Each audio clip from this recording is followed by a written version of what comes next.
Welcome to Healthy Living, Healthy Planet Radio, sponsored by EarthX, the world's largest environmental experience, and also sponsored by Natural Awakenings magazine. Live your healthiest life on a healthier planet. Now here's your host, Bernice Butler. Welcome to Healthy Living, Healthy Planet Radio today.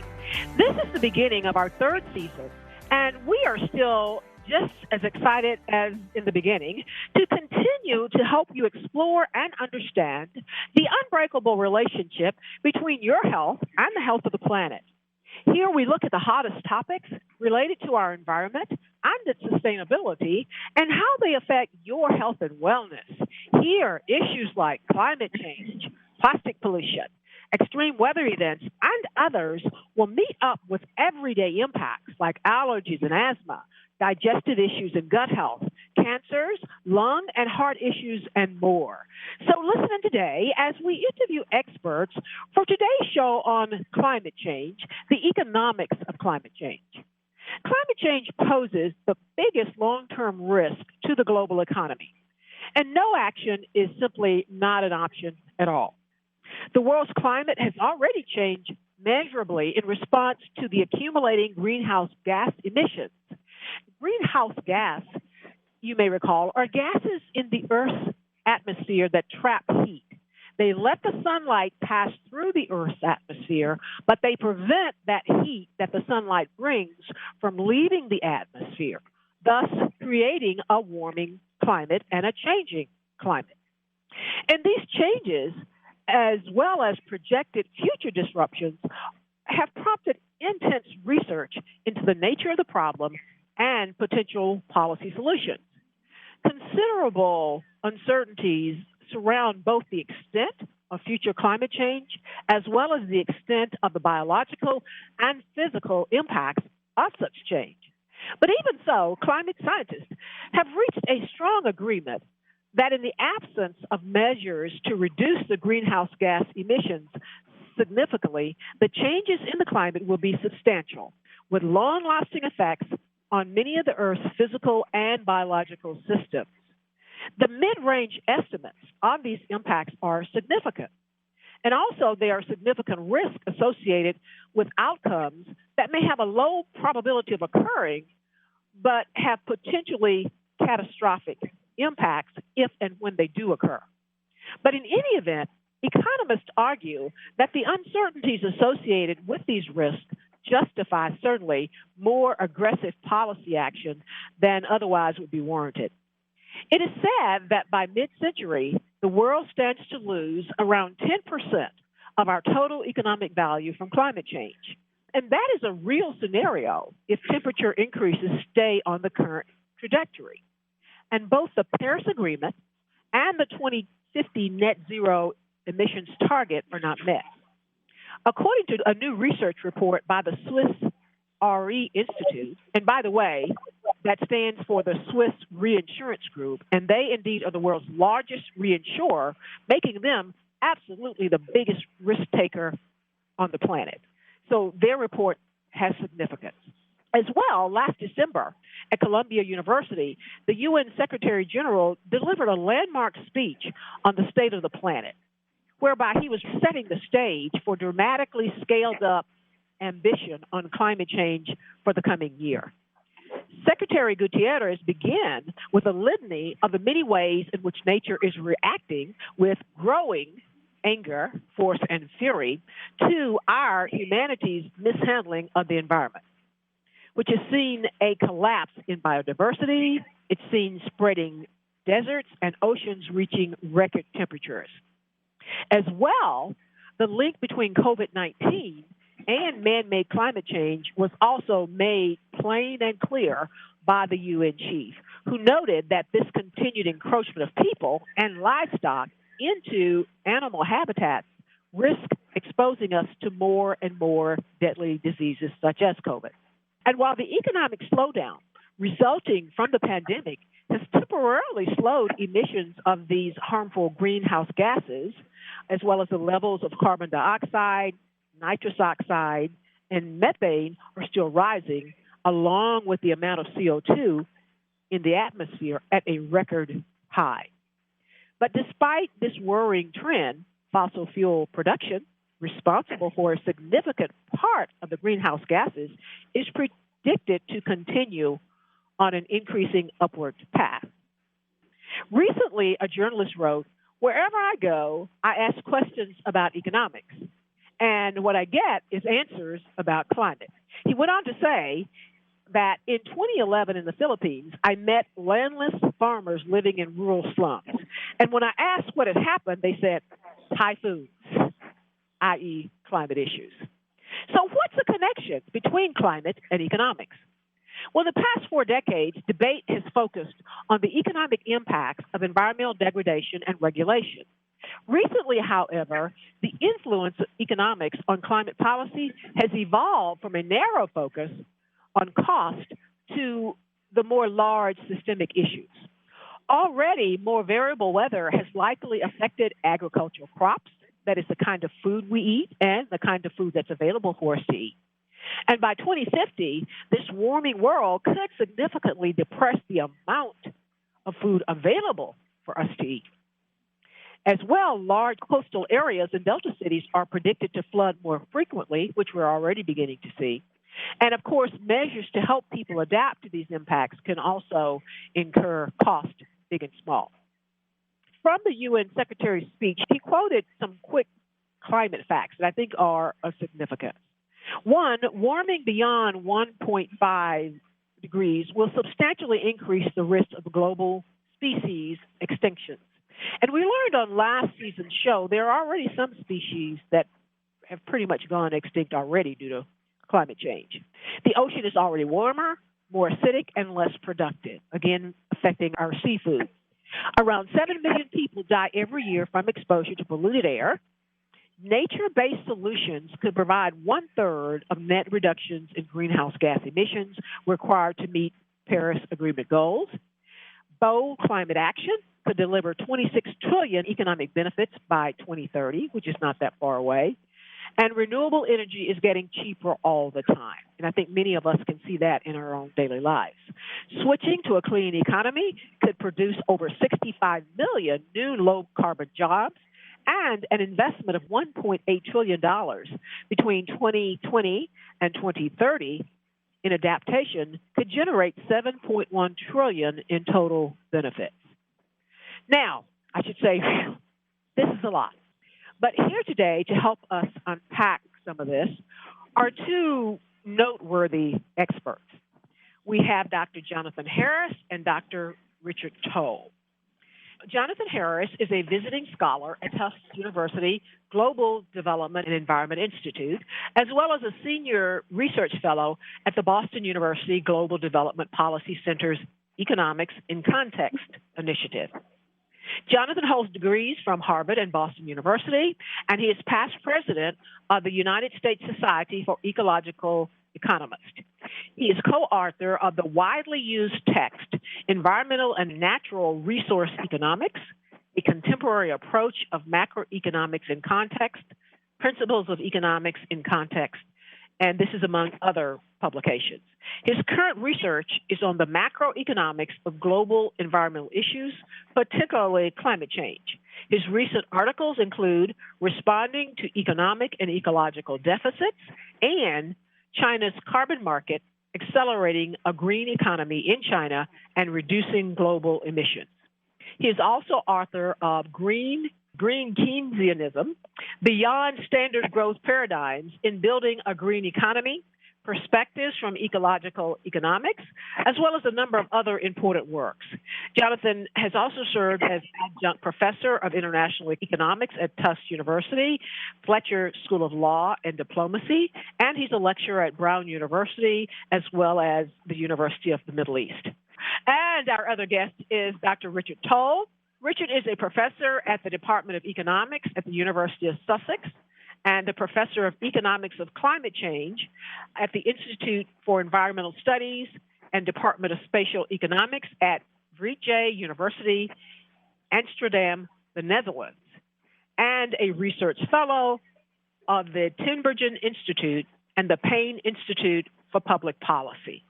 Richard is an elected member of the European Academy And formerly, he was an adjunct professor at the Department of Engineering and Public Policy at Carnegie Mellon University in Pittsburgh, as well as a visiting professor at a number of universities. Richard is among the top 100 most cited climate scholars, and he specializes in the economics of energy, environment, and climate.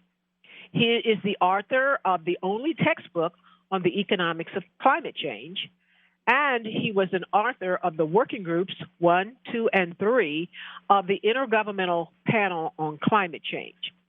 And the Intergovernmental Panel on Climate Change is a body of the UN that's responsible for advancing knowledge among the members of the UN on human-induced climate change. And Richard is a shared winner of the Nobel Peace Prize for 2007. And again, welcome both of you all, and thank you so much for taking time out to help us today. So let's start out with you, Jonathan. Can you first help distinguish for our listeners the terms climate change and global warming? And then will you give our listeners a brief unscientific description of the scientific processes linking climate change to greenhouse gases? Well, the effect, as you said earlier, of the greenhouse gases is an overall warming for the planet. But the reason we use the term climate change is that overall warming doesn't mean it will necessarily warm everywhere all the time. For instance, we in Boston have experienced a shift in the polar vortex, where very cold air from the North Pole gets displaced down to where we are. So some people experience that much colder period in the winter and say, oh, well, there isn't global warming at all because it's getting colder, not warmer. So you have changes in different places across the planet and changes in the structure of the climate that can change things like ocean currents, can change the surface temperature, which changes the incidence and severity of hurricanes. Now, there are many different impacts which are not simply warming. We need to go to the break, but you said a number of interesting things I want to delve into. So we're going to go to break now, and we want to give a shout out to our sponsors. That is Natural Awakenings, Dallas-Fort Worth Magazine, the Green, Healthy, and Sustainable Living Authority for the DFW Metroplex and North Texas communities. Print issues of Natural Awakenings can be found in all Whole Foods grocers, Natural Grocers, Central Market, Sunflower Shops, as well as many, many other locations, and available free for download online at nadallas.com. Thank you, sponsor.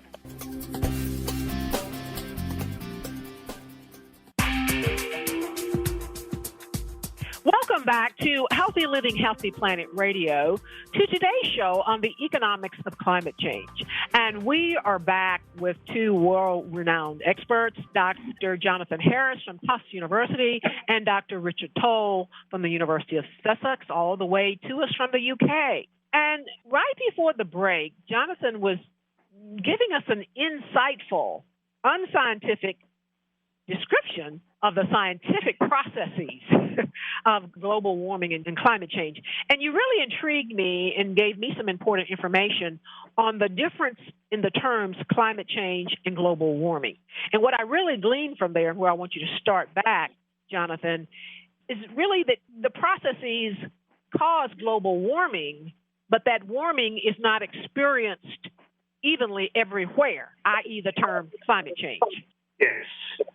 And I was giving the example of how Arctic warming displaces so-called polar vortex so that some people, like in our area, can get temporarily much colder weather. So the cold air is pushed out from the Arctic. But what that means is that there is very significant warming in the Arctic, loss of Arctic ice, and opening up of the Arctic Ocean, et cetera. Indeed. For the most part, I hear a lot of people use climate change, global warming interchangeably, which is probably okay for us non-scientist type. You've given us great insight into why the two terms are used. Because I think I heard the president last year, year before, say, we were talking about a heat wave somewhere. And he was saying, well, see, I told you global warming wasn't true. So your explanation kind of helped to put some depth to the difference in the terms. So thank you for that. And I talked a little bit earlier in my intro about greenhouse gases, which, again, I think is one of those terms that we hear a lot, but information indicates to us that people just hear it, but it's not sinking in as to what it is. Could you tell us a little bit more about those greenhouse gases, especially as it relates to how people might come in contact with them in their day-to-day lives?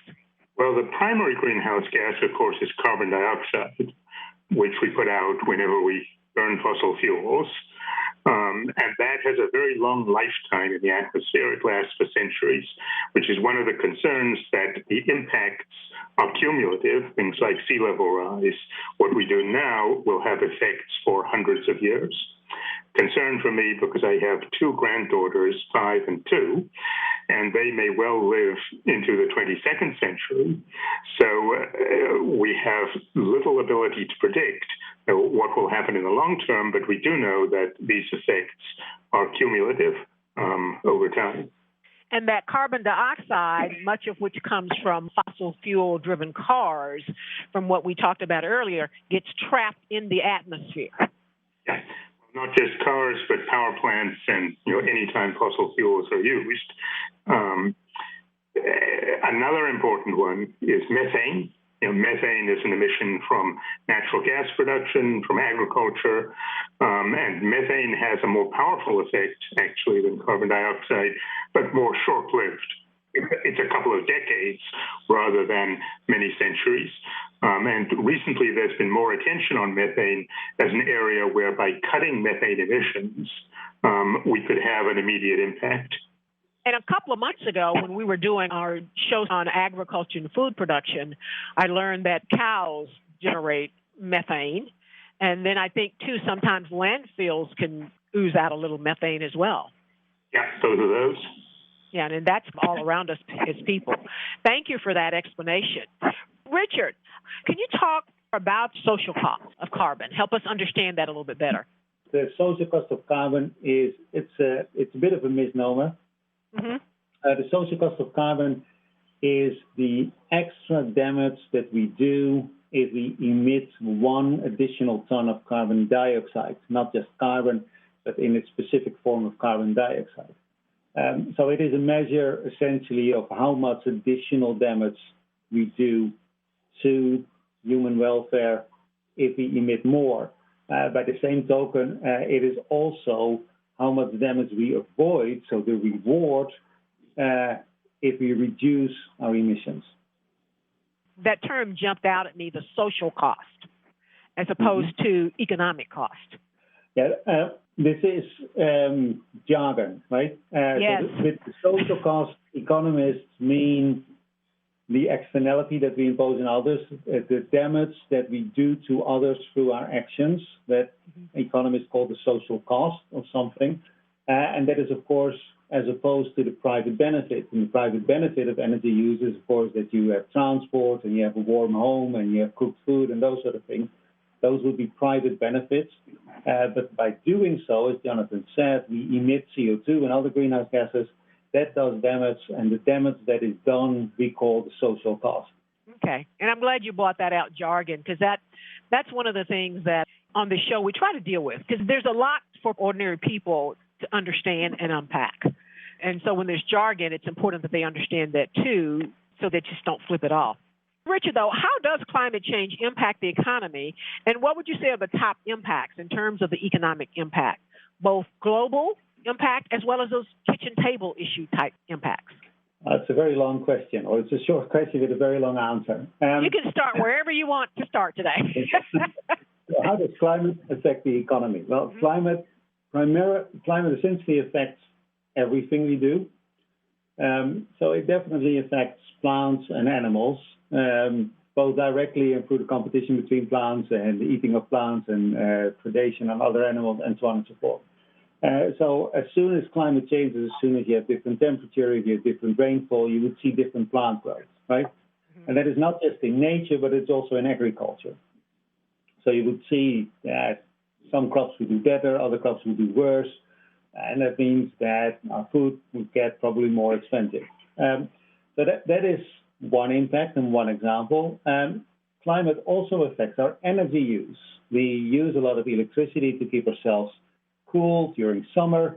We use a lot of gas and oil and sometimes coal and wood to keep ourselves warm through winter. And the demand for energy will also change when the temperature is different. A couple of other things you already mentioned in your introduction. If the world warms, then seawater expands, sea levels will rise. And as a result, you see more floods on the coast, and you may see permanent inundation in some places. That costs money. That essentially takes away productive potential. But also, you could also look at the response to that instead of building factories or houses, things like that, we are forced to build dikes and seawalls. And that, of course, also affects the economy. You mentioned natural disasters, hurricanes, things like that also have their economic effects, sometimes very long-lasting. If we compare New Orleans, how it is now, to how it could have been had Katrina not hit, is one example of a long-lasting economic impact. You know, most of us, we know the ones here in the U.S. What kind of disasters are they seeing in Europe? In Europe, there's two big issues. In Southern Europe, it's drought and all the problems that come with drought. And recently, we've also seen the sort of wildfires that we actually associate with the rest of the United States. Yeah. We've also seen in southern France and in Greece quite dramatic wildfires. So that is the problem in the southern half of Europe.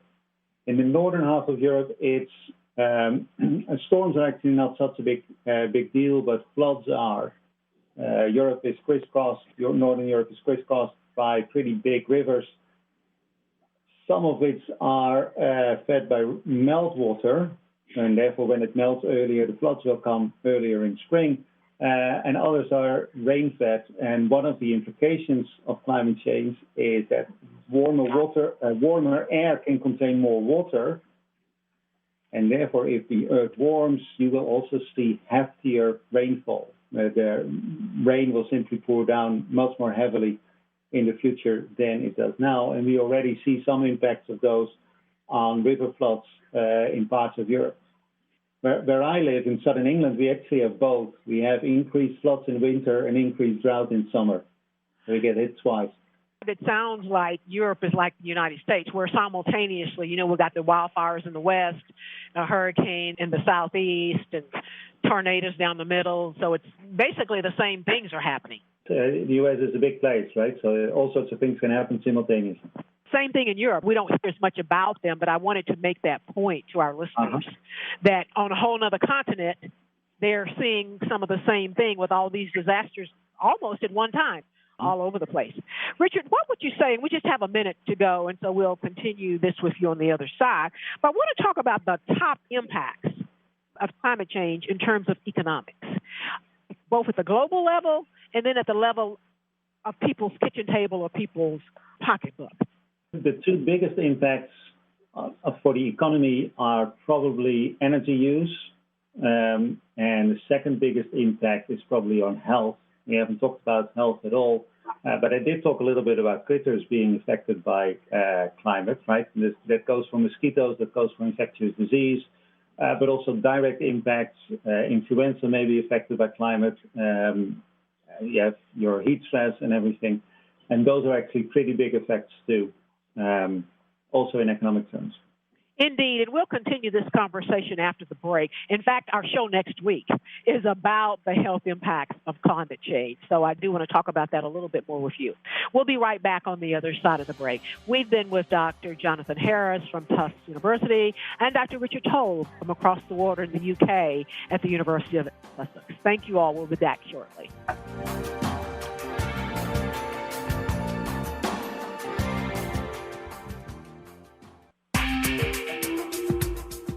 Welcome back to Healthy Living, Healthy Planet Radio, to today's show on the economics of climate change. And we are with two superstar experts who are really helping us to understand this subject as well as to share with us some of the great work that they've done.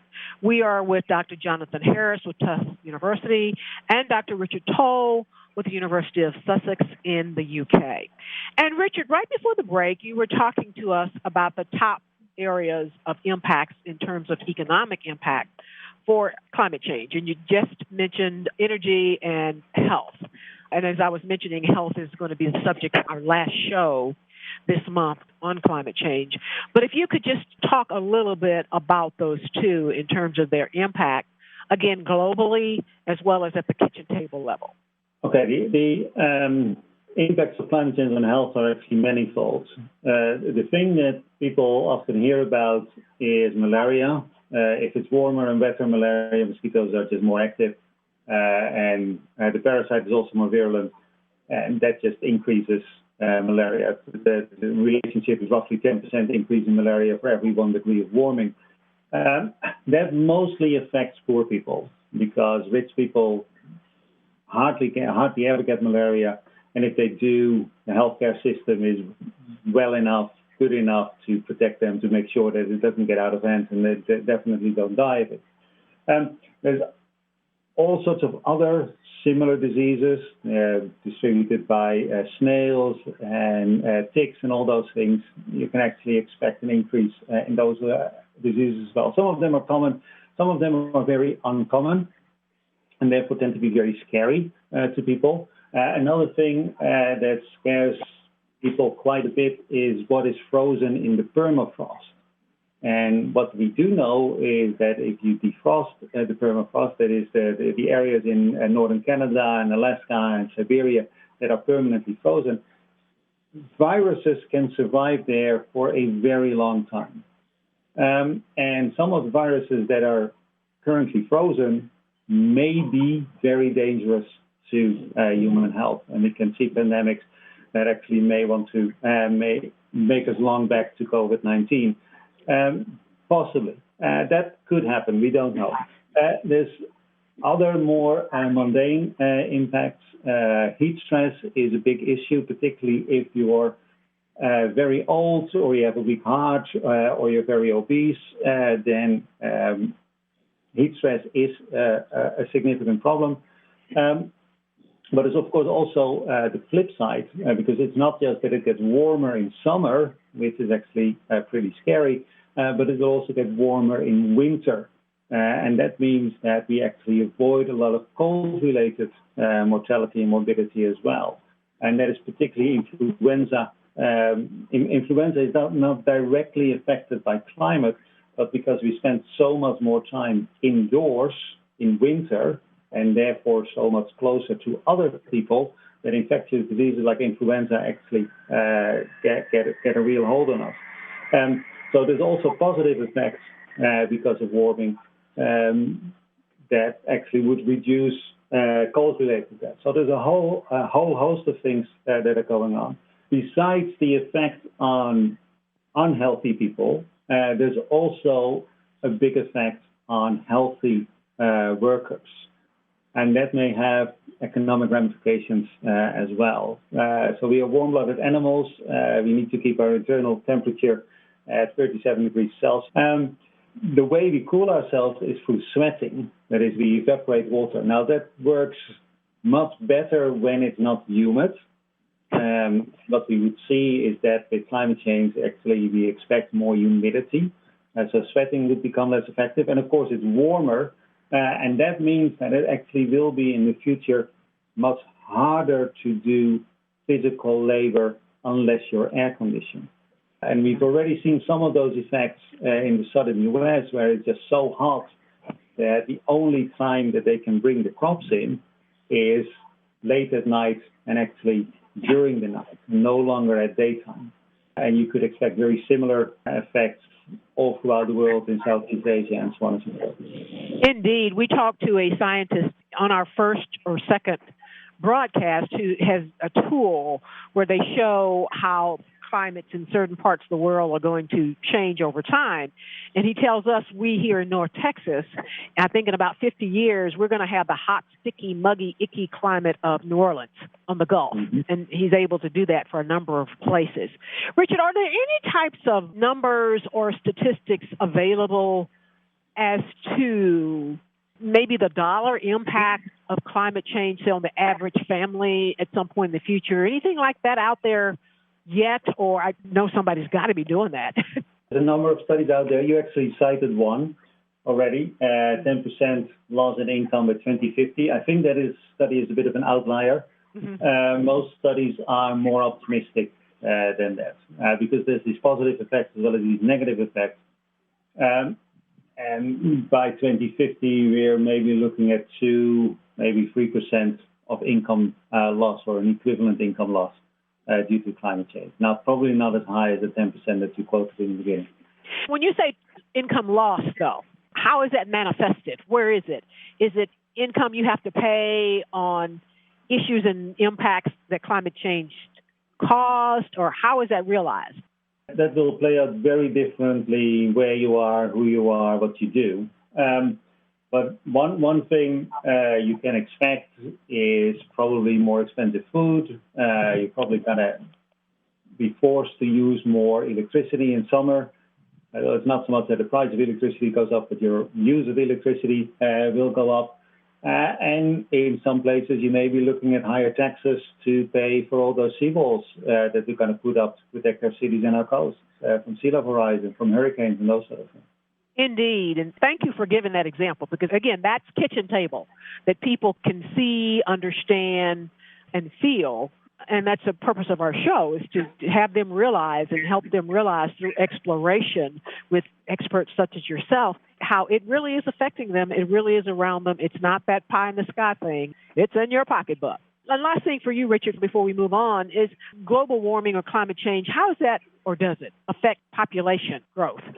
I talked a little bit about the health impacts. And some of those health impacts fall on the very young. Particularly malaria, but also heat stress. And therefore, you would see a slight reduction in population. Most of the health impacts actually fall on the elderly who are no longer getting kids. So it would not really directly affect population growth. Probably a more significant effect of climate change on population growth is through migration, where it may well be that more and more people decide that the place where their parents and grandparents live no longer so attractive and move elsewhere. People may decide that the place where their parents and grandparents used to live is no longer so attractive and decide to find a better place to live. We already seen in the U.S. very large streams of migrants, particularly pensioners, moving from the northeast to California and Florida, where it's better. In the future, they may actually revert course and go to the mountains where it's not as hot. There's also, and this is not just within countries, it's also between countries.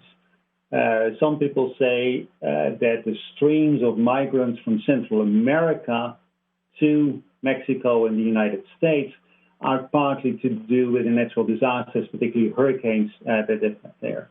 And it's not just that hurricanes blow away your house and then you have nowhere to live, but hurricanes also damage long-term agriculture, perennial agriculture. If your banana tree blows over, you no longer have an income. People may lose their job, and it takes a long time to reestablish that. And because of those reasons, people may actually decide to seek their fortune elsewhere. Indeed. So the bigger effect of climate change and population goes through migration rather than from births, via births and deaths. Indeed, and that's significant. That's a big thing worldwide, migration with the uprise of nationalism. And I really wish and hope that that conversation and those explanations will enter the immigration conversation more. When the banana plantation is gone, people don't have a place to work. But we're going to go to break now and continue this very interesting conversation. And I know Jonathan wants to weigh in on that as well. We want to give a shout out now to our sponsors. That is Natural Awakenings, Dallas-Fort Worth Magazine, the Green, Healthy, and Sustainable Living Authority for the DFW Metroplex and North Texas communities. Print issues of Natural Awakenings can be found in all Whole Foods markets, Natural Grocers, Central Market, Sunflower Shops, and many, many other locations, as well as available free for download online at nadallas.com. Our other sponsor is North Haven Gardens, serving the Metroplex since 1951, the most respected horticultural establishment in North Texas, offering gardening and plant education, concierge services, DIY classes, gifts, and more. Check them out at nhg.com. And our other sponsor is Lynn Dental Care, practicing dentistry for over 38 years with a holistic approach, non-mercury, looking at the whole body. Specializing in periodontics, Dr. Lynn is board certified by the International Academy of Oral Medicine and Toxicology. Check them out at lindentalcare.com. Thank you, sponsors.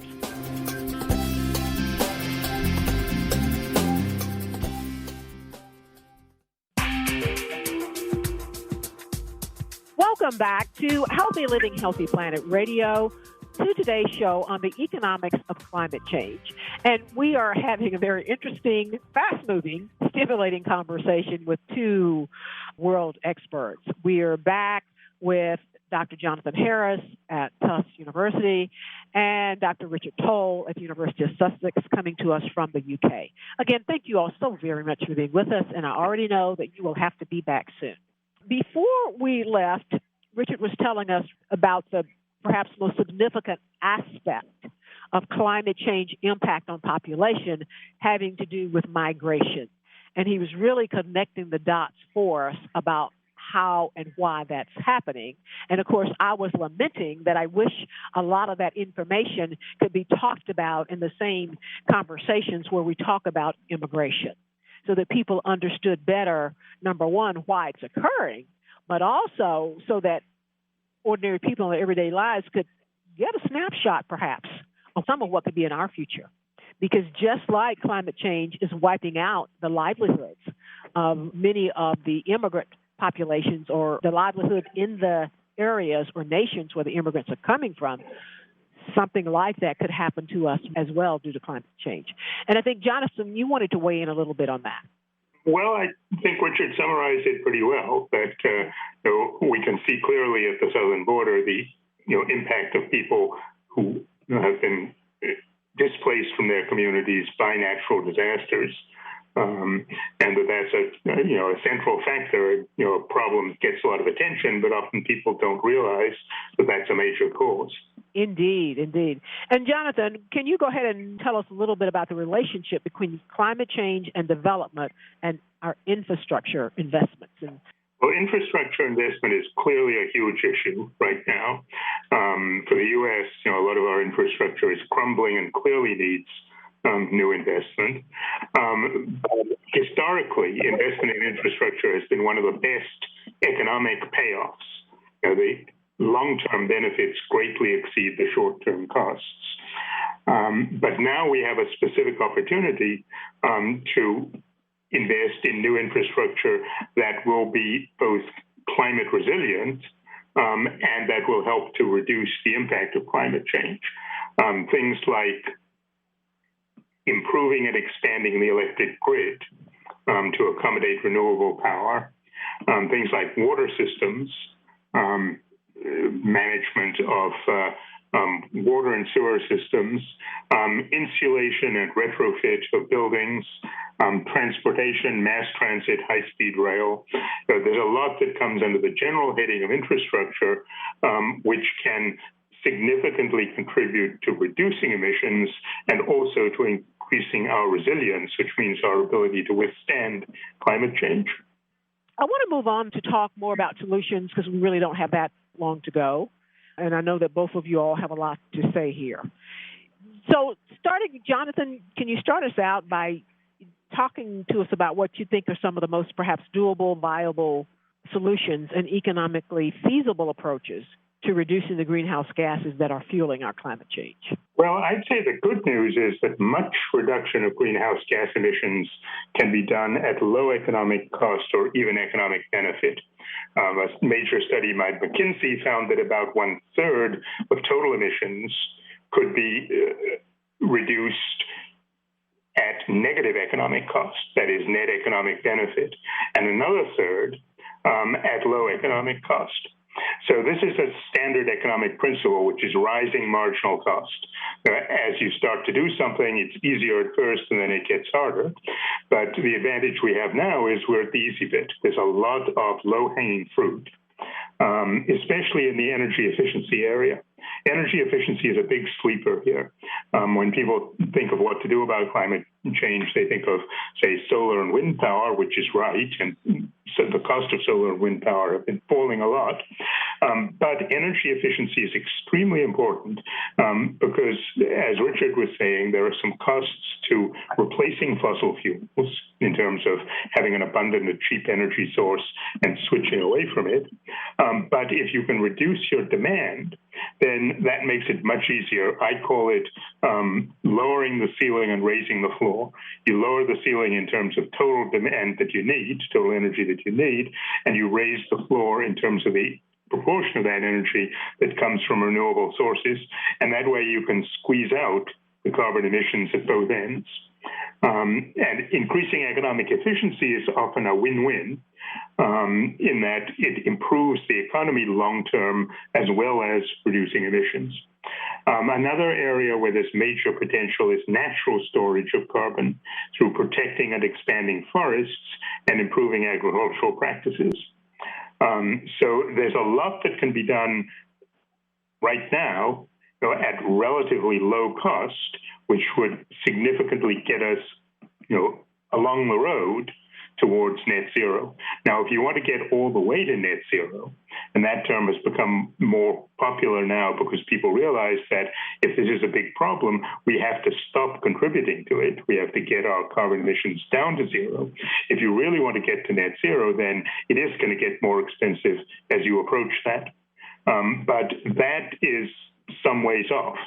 For the next decade, where the goal is sort of 50% reduction, you can do a lot of that cheaply, both with energy efficiency and with the ever cheaper solar and wind installations. Indeed. Thank you. Richard, what would you say, though, are the most essential elements to accelerate action on climate change? What's it going to take? There's two things that need to be done. One is that there needs to be a carbon price, either through a carbon tax or through tradable permits. That is the best stimulus for two reasons. One, it reduces greenhouse gases here and now. And second, and that leads me to the second thing that needs to be done, it's not just about emission reduction today. Actually, what we need to do is cut emissions, as Jonathan rightly said, to something very close to zero. And that means that we need to develop new technologies, because in some sectors, electricity, for instance, we already know how to cut emissions to zero, but in other sectors, transport in particular, but also home heating, we actually don't really know how to do it, and therefore a lot of research will need to be done to bring those technologies sometimes into existence, and in other cases, much closer to the market than they are now. So it is a two-pronged strategy. One is pricing carbon, and the other is investing very heavily in new technology. And you say with the carbon taxes, can you give a really brief description so that our ordinary listeners can tell what that is? A carbon tax is essentially a tax on energy use. Primarily, it essentially means that there will be a tax on every time you go and fill up your car, you pay a little bit extra. But the same holds for your electricity and so on and so forth. And if we want to be right about this, it should also hold for food. So recent studies have shown that methane is actually a very important greenhouse gas, and that your steak is actually a major cause of climate change. Yeah, we talked about that when we talked about food and ag in July. And thank you, because you brought up a very, very important point, and you did just what we need doing, in that you brought that down to the kitchen table. Because I think I and a lot of others have primarily associated carbon taxes with big companies. But when you talk about carbon, when you talk about carbon tax, like that tax on your gallon of gas, carbon tax on the food. But even if you put the carbon tax on companies, they will just raise their prices to get the money back, right? So the money will come from you. And bringing it to the kitchen table, your steak will have to be more expensive. And that's what's important to me, and what I'm excited about with you saying that, is that's when it causes what I like to call environmental empathy. We won't notice it that much when the price is just passed down. But we will notice it like when we know that the gallon of gas has gone from $2.50 to $3.50 because that extra dollar is a carbon tax.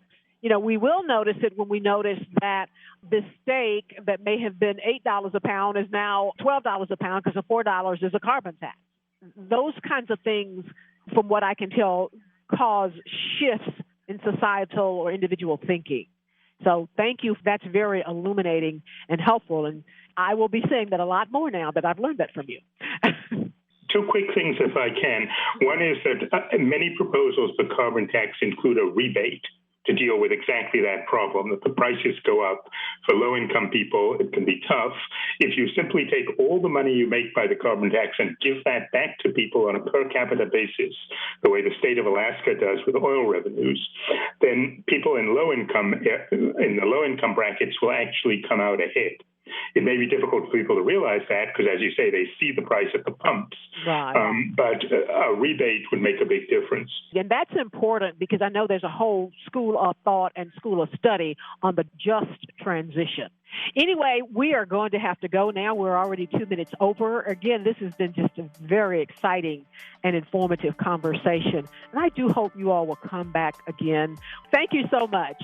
We've been with Dr. Richard Toll from the University of Sussex in the UK, and with Dr. Jonathan Harris from Tufts University, and they've really made us much smarter in terms of the economics of climate change. Thank you.